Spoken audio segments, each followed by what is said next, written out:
Okay.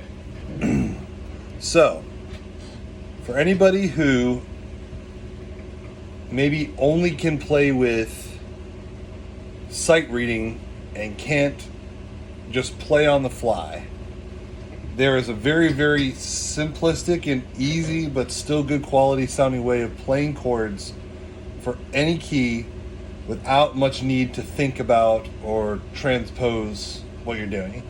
So, especially with worship music,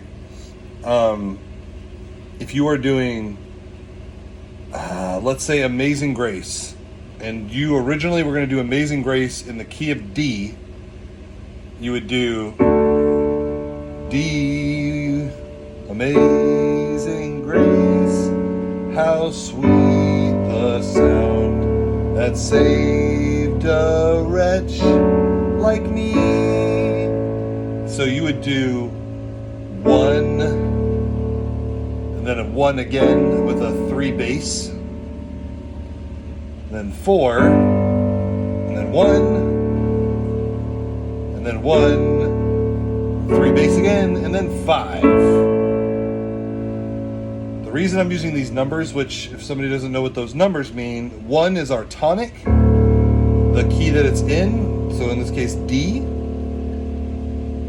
When I say 3 bass, I mean it's literally the third note in that scale, but it's, in this case of Amazing Grace, we are playing still a D, but we are playing it with a 3 bass. In this case, it's a F sharp, G flat, whatever, and then our 4 would be G, is the fourth note, 1, 2, 3, 4, fourth chord in the scale. And then, of course, our 5 would be A. So, one of the things that people have told me, me being a worship leader who are playing the piano, they will say, oh, well, you can't just change the capo. I need the sheet music. I need the chords changed to be able to understand. And I understand that. That's fine. But let's say you don't have the time to do that, nobody has printed out the music, and you need to find a way to play along with the rest of the band. You can use that number method and literally hit the 1 and the 5 in your scale on your right hand and just do bass notes on your left hand. And I'll show you what that looks like. So we were playing in D. I'm doing a 3-note chord, I'm doing a tritone chord. But let's say that I just did the A and the D, which is 5 and 1. So I could do that entire song of Amazing Grace with just this on the top and bass notes on the bottom. And it wouldn't sound super technical, but it would work for worship music, work for singing. I'll do it now. Amazing Grace, how sweet the sound that saved a wretch like me. I once was lost, but now I'm found. Was blind, but now I see.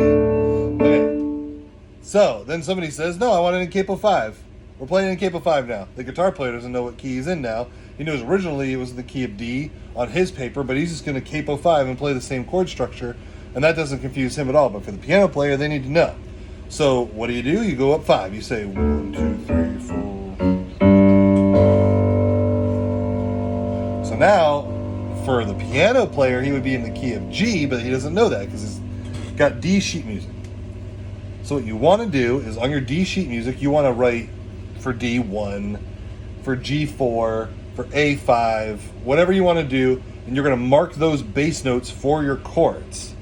And when a guitar player who is the leader of the band, or really anyone, is leading, the music is going to show the bass notes for each of those chords. So you need to write 1, 4, 5, 6, whatever the chords are for that.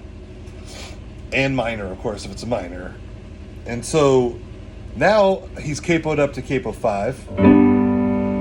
So what am I going to do? So remember that Amazing Grace is 1 with a 3 bass, 4, 1, 1 with a 3 bass, and 5.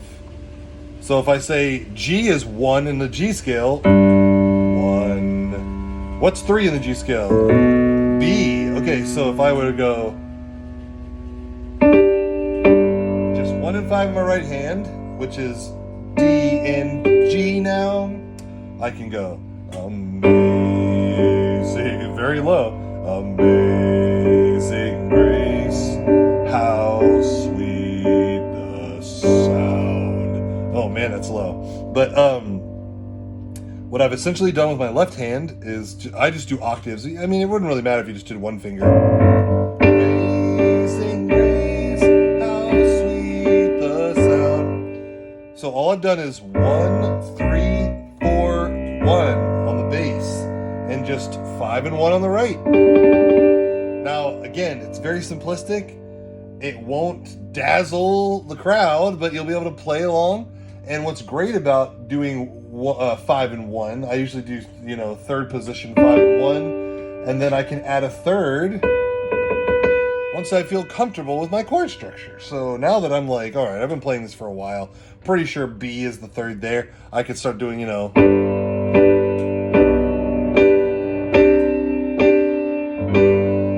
The great thing about that is you don't really have to move your right hand at all.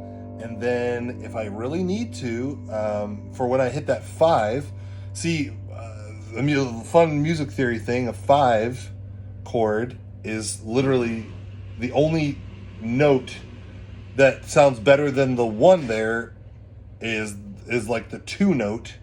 So if you're doing this the whole time,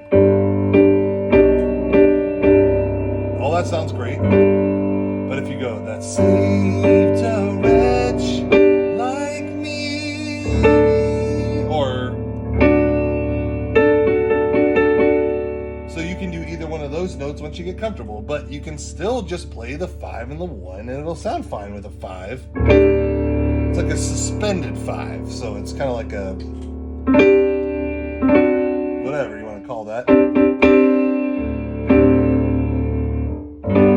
So basically, long story short, if you take your sheet music and you know someone's going to change capo or transpose, and you look through your sheet music and you say, okay, well, here's my tonic, my 1,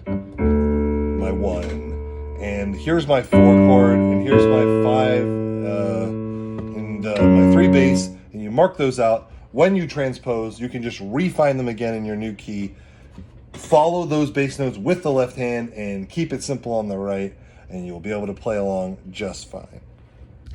Peace. God bless. Love you.